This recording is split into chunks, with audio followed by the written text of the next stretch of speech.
Dan interest margin dari BNI turun 19 basis point dari 4% menjadi 3,8%, dengan net profit itu terkoreksi 5,6% secara year-on-year dari 10,2 triliun menjadi 10,1 triliun rupiah.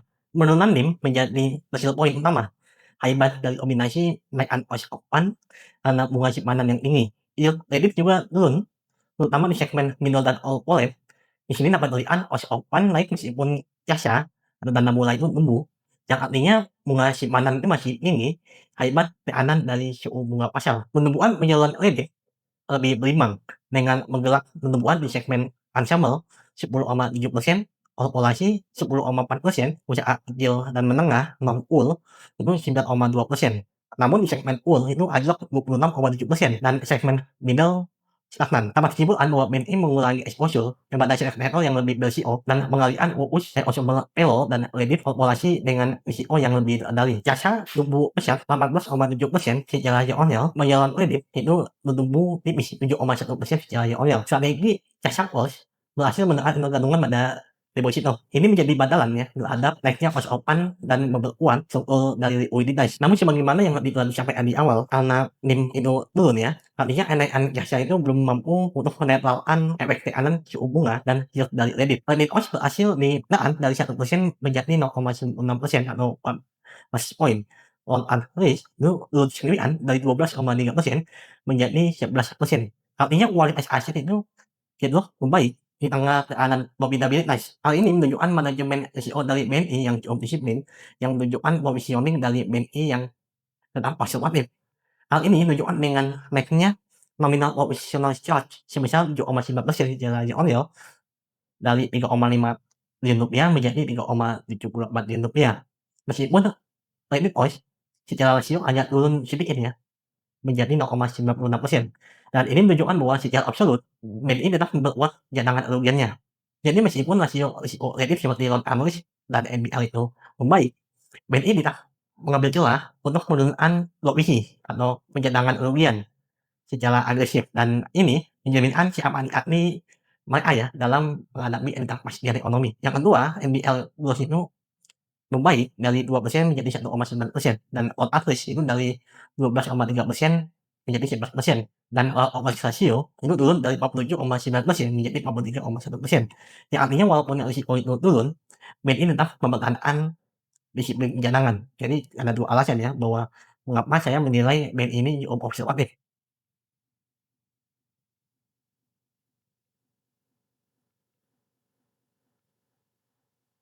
Penumpukan uang beredar di Indonesia, jadi uang beredar di Indonesia terkonteks ini bukan hanya uang fisik saja ya, tetapi yang lainnya. Terus melambat dalam 3 tahun terakhir. Pada Juli 2022, tumbuh 10,7% secara year-on-year, tetapi menjadi 6,5% ya pada Juli 2025.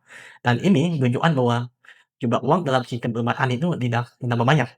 Tanpa dibuktikan ya, penumpukan dalam pihak ketiga terus melambat dari 9,1% menjadi 7%. Kredit di industri perbankan masih tumbuh stabil sekitar 7,4% ya year-on-year. Akibatnya rasio pinjaman terhadap simpanan atau loan to deposit ratio menjadi 86,4% yang merupakan rekor tertinggi sejak tahun 2022. Dan ini berarti bank harus lebih agresif ya untuk saling bersaing bahkan menarik dana dari nasabah. Cost of fund BNI sendiri itu mengalami kenaikan turun-turun selama 3 kuartal dari 2,65% di kuartal 4 2024 menjadi 2,75% di kuartal pertama tahun ini, dan naik lagi ya di kuartal kedua itu 2,81%. Padahal dalam laporan sebelumnya BNI mencatat pertumbuhan dana murah atau jasa itu sangat baik, naik ke 18,7% ya yang tadi telah disampaikan, dengan rasio jasa itu bahkan mencapai 72%. Secara teori naik jasa ini seharusnya bisa menekan biaya dana, tetapi nyatanya tidak cukup kuat ya untuk menekan cost of fund. Hal ini karena kompetisi antar bank dalam menghimpun dana itu masih tinggi ya, jadi mereka dari anak BUMN mungkin saling unrivaled. Banyak bank juga yang menaikkan bunga deposito agar tetap menarik lagi nasabahnya, dan meskipun dana murah itu bertambah, bank tetap harus menyelam deposito dalam jumlah yang besar untuk menjaga likuiditas dan menyelam kredit. Dan ini menunjukkan bahwa cost of fund bukan hanya ditentukan oleh sekuritas ya, tapi juga oleh dari kondisi pasar saat ini dan strategi likuiditas untuk jangka pendek bagi bank. Sedangkan bunga SLBI atau surat berharga rupiah Bank Indonesia tenor 1 tahun itu turun 7,25% di akhir tahun 2024 menjadi 5,81%, pada pertengahan Juli 2025. Pemilikan SLBI ini oleh bank juga menurun dari 928 triliun menjadi 708 triliun. Dan ini berarti bank mulai mengurangi penempatan dana di instrumen jangka pendek mereka dan lebih memilih untuk menyiapkan likuiditas untuk penyaluran kredit mereka.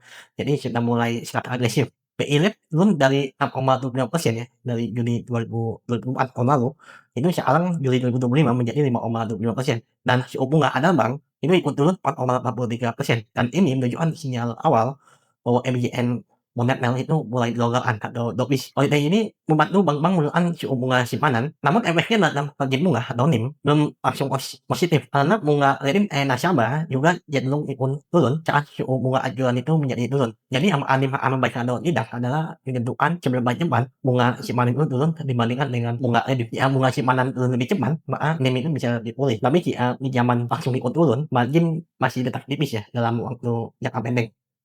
Pengguna digital dari BNI itu naik ya, dengan dana mula BNI itu makin kuat. Pengguna BNI Direct naik hampir 20%, dengan transaksi itu naik 22% secara year-on-year, dan ini mendorong kenaikan giro 18% secara year-on-year, dan sumber dana mula yang jauh lebih murah dari deposito. Artinya makin banyak transaksi digital, makin kuat posisi jasa dari BNI, dan ini membantu menekan biaya dana di tengah suku bunga yang tinggi. Balik dengan data pertumbuhan tadi ya, jasa plus 18,7% year-on-year. BNI Direct UMKM itu merupakan sumber dana baru bagi BNI. BNI Direct UMKM ini menginginkan para UMKM itu untuk menyimpan dana operasional mereka di BNI. Jadi sumber baru jasa dari BNI. Dan selain itu, ini jadi pintu jualan produk seperti kredit, payroll, dan remitansi yang menambah pendapatan non bunga mereka. Aplikasi Wonder juga memiliki 8,6 juta pengguna dengan nilai transaksi itu naik 68% secara year-on-year. Yang artinya nasabah itu makin aktif secara digital dan bukan cuma registrasi doang. Dan ini menghemat biaya operasional dan membuka peluang pendapatan dari fleksibel pembayaran dan jualan produk digital dari BNI. Layanan digital seperti Virtual On itu naik 37 kali, Kris 2 kali, dan MS itu 8,4 kali, serta recehan dana itu 26 kali. Ini berarti BNI dapat lebih dari aktivitas nasabah dan menambah pendapatan turun bunga mereka. Di tengah tekanan margin bunga, ini menjadi hal penting ya, yang dari non bunga. Fitur putih currency dan iris atau negara memungkinkan transaksi dalam 12 mata uang di 32 negara, cocok untuk ekspor impor, turis, dan pekerja migran. Dan memang BNI sudah sejak lama itu lebih fokus hal tersebut. Dan BNI dapat untung dari sisi US, WI, dan operasi. Hal ini meskipun operasionalnya yang ringan dan potensi untungnya itu tinggi. Jadi rangkumannya kinerja semester pertama 2025, laba bersih BNI itu semester 1 2025 itu sebesar 10,1 triliun, turun 5,6% secara year-on-year. Yang penurunan laba ini disebabkan oleh pertumbuhan net interest income atau pendapatan bunga bersih yang hanya 2,3%, dan pertumbuhan kredit itu 7,1%, cukup kecil, mencerminkan penurunan net interest margin atau NIM dari BNI. Meskipun dana pihak ketiga itu tumbuh 16,5% dengan kenaikan kasar 14,7%, biaya dana atau cost of fund itu tetap tinggi ya, di level 2,8% pada hingga semester 1 2025. Dan berikut ini untuk menghitung nilai wajar ya, asumsi konservatif untuk proyeksi di semester 2 nanti, BNI mencatatkan pertumbuhan kredit 7,1% year-on-year, yang manajemen awalnya menargetkan pertumbuhan kredit itu di angka 8-10% ya di awal tahun. Dengan kondisi likuiditas yang cukup ketat tahun ini, kami mengasumsikan pertumbuhan kredit full year di level 8% secara year-on-year ya, atau di bawah batas bawah guidance. Dan ini berarti kredit KA sedikit meningkat di semester 2 dibanding semester 1 2025. Angka ini yang konservatif ya, yang 8% tadi, mengingat realisasi yang lalu itu 7,1% dan tahun lalu itu mampu mencetak 11,7%. Yang kedua, dan interest margin atau NIM itu BNI menurun menjadi 3,8% ya pada semester 1, lebih rendah dari 4% di tahun lalu ya, di periode yang sama. Manajemen merevisi panduan atau guidance NIM full year 2025 dari yang semula 4,0 hingga 4,2% menjadi 3,8% ya pasca realisasi semester 1. Dan artinya BNI itu berharap NIM tidak jatuh di bawah 3,8%, dan secara konservatif kita asumsikan NIM-nya itu bertahan ya di 3,8% pada semester 2. Ada peluang kecil untuk NIM ini mengalami kenaikan seiring dengan upaya peningkatan jasa yang masih berlanjut dan stabilisasi dari cost of fund. Namun asumsi konservatif ini kita anggap NIM rata-rata itu di angka 3,8 hingga 3,9%. Meskipun posisi dana mula BNI itu meningkat signifikan, tapi cost of fund itu tetap tinggi ya di 2,8% dibandingkan tahun lalu. Angka ini meningkat. Secara konservatif kita memproyeksikan biaya dana untuk semester 2 sekitar 2,7 hingga 2,4%. dengan waktu deposit rasio itu turun 80,2%, likuiditas BI sebenarnya masih cukup longgar sehingga dia tidak perlu agresif menaikkan suku bunga deposito lagi. Oleh karena itu ada harapan biaya tanam bisa sedikit turun tiap tahun. Namun dengan proyeksi konservatif, diharapkan BNI tetap menahan cost of fund itu di level 2,8% yang sejalan dengan bantuan manajemen bahwa ini kemungkinan mulai membaik di semester 2. Untuk kualitas aset dan pencadangan, rasio NPL loss BNI itu kan 1,9% dengan operasi yang cukup, sedangkan kredit cost untuk semester 1 sekitar 0,96% turun ini ya dari 1% tahun lalu, dan manajemen sendiri menargetkan kredit cost ini 1%, dan ini anggap skenario konservatif itu kredit cost dengan 1% berarti tidak ada kenaikan yang atau penilaian signifikan di semester 2. Jadi profit semester 2 ini tidak terbebani oleh lonjakan cadangan, dan asumsi ini didukung oleh perbaikan hold risk yang belum baik ya di semester 1 dengan upaya write off yang agresif di tahun ini. Berdasarkan asumsi konservatif yang baru saja disebutkan, untuk kredit 8%, NIM terjaga 3,8 hingga 3,9%, dan cost of fund itu 2,8%, untuk kredit cost itu sekitar 1%, maka dapat diperkirakan ya bahwa BNI dapat membukukan laba bersih yang relatif stabil atau sedikit di bawah full year 2024. Jadi kinerjanya kurang lebih hampir sama pada semester 1, jadi lebih baik. Maka proyeksi laba dari BNI untuk full year 2025 itu 20 sampai 21 triliun rupiah. Dan perlu dicatat ya bahwa ini adalah proyeksi yang sangat konservatif. Dan selanjutnya berdasarkan proyeksi di atas dilakukan penghitungan ya nilai wajar untuk saham BNI dengan 2 metode, price to book value dan price to earning. Untuk bank, PBB itu artinya proyeksi return on equity atau ROE terhadap cost of equity-nya.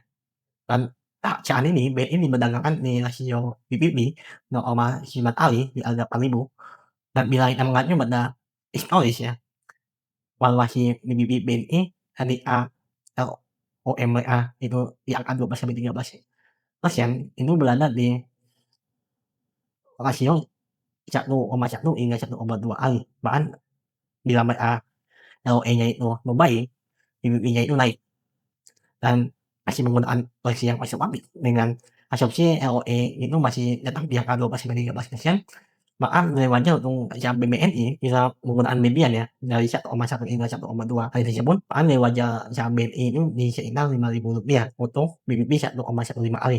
Dan bila kita mengacu pada historis ya, valuasi di bank 2 menggunakan rasio harga terhadap laba atau PI, dan berdasarkan proyeksi laba tadi ya, bahwa pada 2025 full year ada kecenderungan BNI menghasilkan EPS itu sekitar 560 hingga 575 lembar saham. Bila kita menggunakan rasio yang konservatif ya 9 kali, maka dapat ditambahkan nilai wajar untuk saham BNI ini di harga 5.000, yang artinya masih ada potensi upside sekitar 25% dari harga yang sekarang di harga ribuan.